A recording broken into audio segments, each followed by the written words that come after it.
C'est dans un courrier daté du 11 novembre dernier qu'Emmanuel Macron a félicité le président ivoirien Alassane Ouattara pour sa réélection à un troisième mandat. À travers cette lettre, le président français a souligné que le dialogue initié par le président ivoirien avec le principal opposant Henri Konan Bédié est porteur d'espoir au regard des violences et des tensions qui ont ressurgi à l'occasion du dernier scrutin.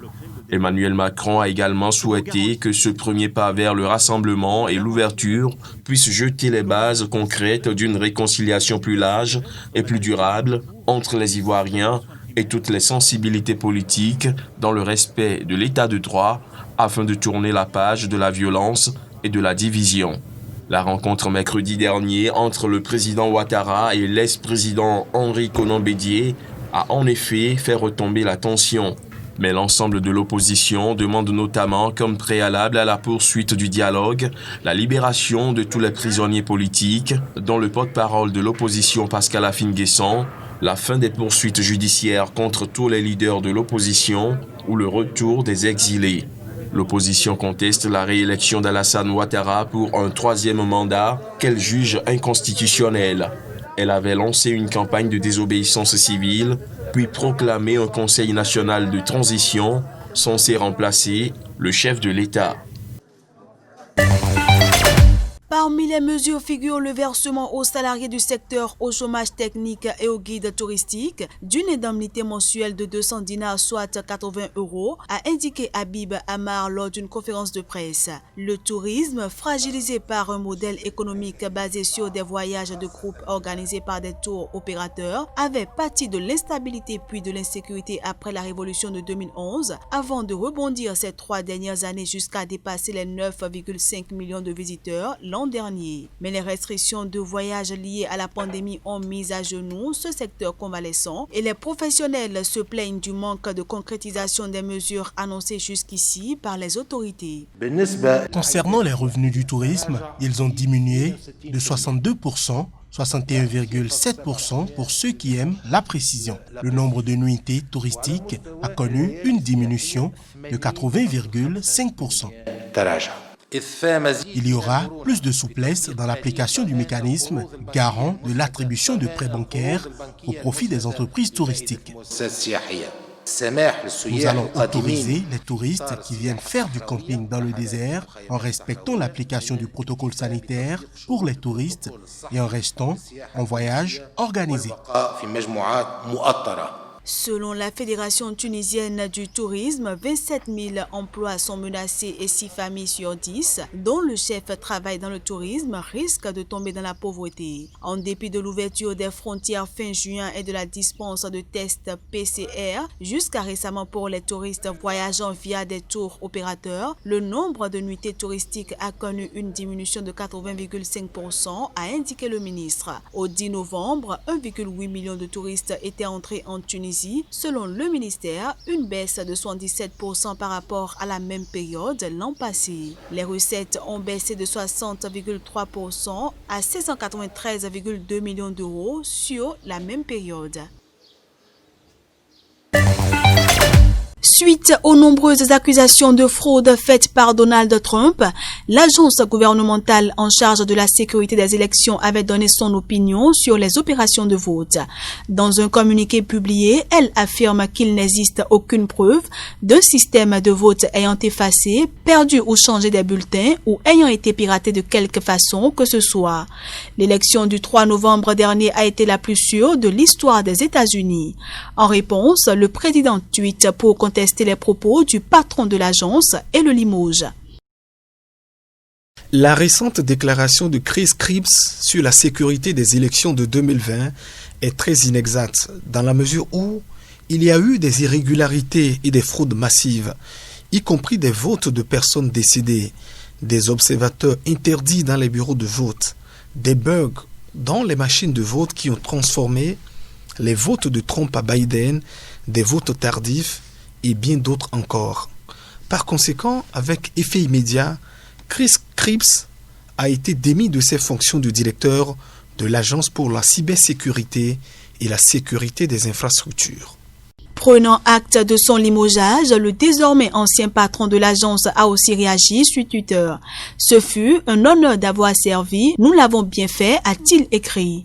Plusieurs messages de soutien ont suivi son post, certains le félicitant d'avoir choisi les États-Unis et non Donald Trump.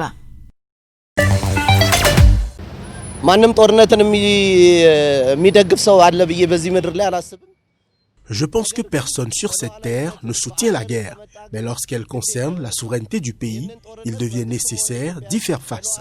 Le gouvernement et les gens que vous voyez aujourd'hui ne sont pas venus parce qu'ils aiment la guerre, mais parce qu'ils veulent mettre fin à la junte criminelle une fois pour toutes.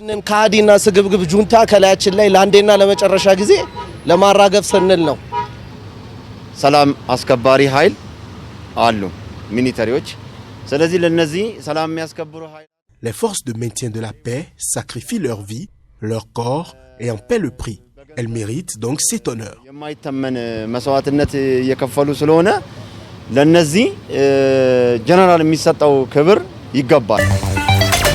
Mettre en place un centre de développement et de recherche sur les vaccins, c'était déjà un projet suggéré entre les BRICS, le Brésil, la Russie, l'Inde, la Chine et l'Afrique du Sud. L'apparition du coronavirus actualise ce projet et lors de ce sommet en ligne, le président sud-africain le rappelle. La situation actuelle démontre la nécessité d'accélérer la mise en place du Centre de développement et de recherche sur les vaccins des BRICS en Afrique du Sud, comme convenu dans la déclaration de Johannesburg en 2018. Saisissant la balle au bon, le président russe proposera à ses pairs du groupe le vaccin russe. Des vaccins russes existent, ils sont efficaces et sûrs. La question qui reste est celle de leur production de masse. Il est important ici de conjuguer les efforts pour la production de masse de ces produits pour leur circulation civile. Reste à savoir si d'autres membres du groupe qui s'investissent dans la recherche de vaccins soutiendront cette idée. Principal adversaire du président Yoweri Museveni à la présidentielle de 2021, l'opposant Bobi Wine a une nouvelle fois été arrêté ce mercredi. Juste après son arrestation, des heurts violents ont éclaté entre forces de sécurité et manifestants en colère à Kampala.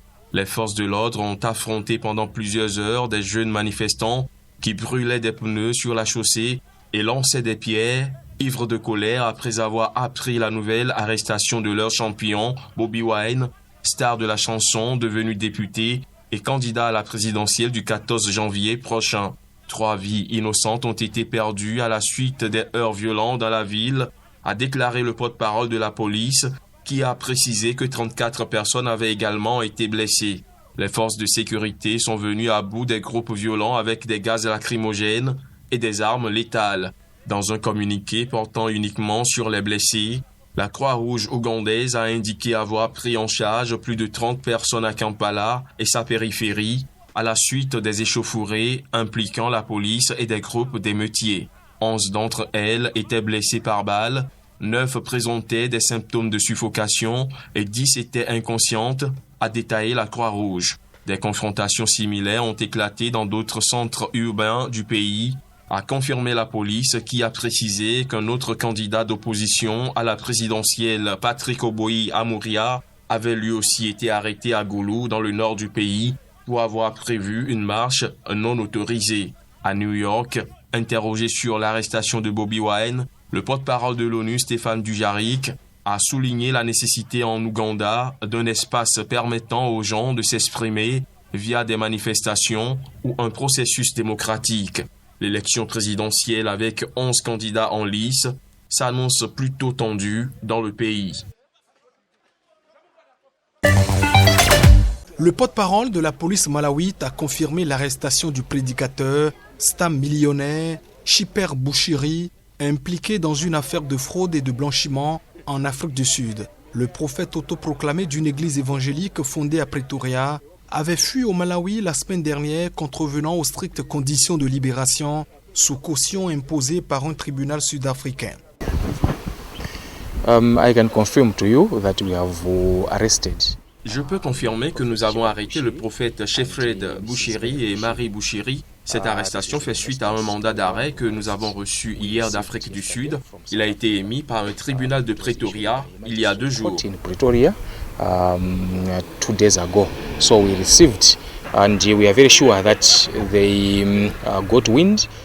Nous sommes persuadés qu'ils ont eu vent que la police les cherchait et ce matin même, ils se sont rendus ici au quartier général de la police nationale dans la zone 30.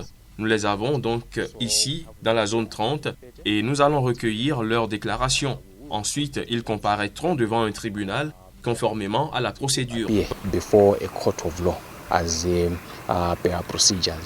Célèbre en Afrique australe, l'église évangélique qu'il a fondée à Pretoria a des milliers de fidèles. Également homme d'affaires au train de vie fastueux qui a investi dans l'industrie minière, les télécommunications ou encore l'hôtellerie de luxe.